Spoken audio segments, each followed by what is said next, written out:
I just have a question. Alberta, BC, and the federal government all seem to be on this side, with a plan for the new oil pipeline from Alberta to the West Coast. Do you now believe this pipeline will be built, and what do you think of the agreement between the federal government and BC to keep the North Coast oil tanker ban in place?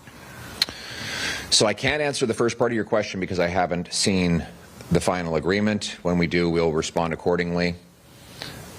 I think the North Coast ban is ridiculous. American tankers travel through those same Pacific waters all the time, from Alaska to the U.S. West Coast. So why does Mark Carney believe it's safe for our American tankers carrying American oil from Alaska to California is safe, but it's not safe for us to send Canadian oil over to Asia through the same passages?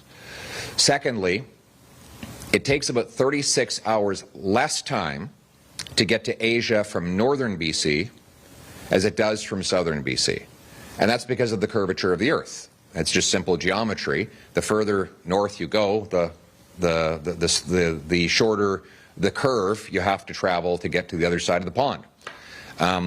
And so that's why we believe that the best place to put a pipeline is to Prince Rupert or Kitimat, which can take 1 million barrels mostly to Asia. We don't want a pipeline that will simply lead tankers to take the oil south down to the California West Coast. We're trying to diversify here. So the best way to diversify is by permitting a pipeline from Hardisty, Alberta to Prince Rupert or Kitimat to ship 1 million barrels a day over to Asia. And we hope that the Prime Minister will signal his willingness to grant such a permit today. Hello, Elliot with City News Edmonton. Obviously, you want that pipeline going through North BC. How would you go about accomplishing that? Just telling people in BC and those who are against the pipeline, too bad, Alberta and Canada need this? Just kind of wondering what your vision is to getting that done. Well, first of all, we have to point out that British Columbians want the pipeline. They overwhelmingly support it. All the public opinion research shows that the vast majority of British Columbians support pipelines from Alberta to the Pacific.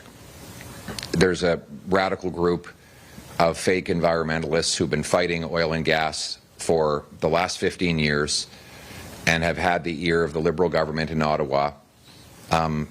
Frankly, they can have their say, but they can't have their way.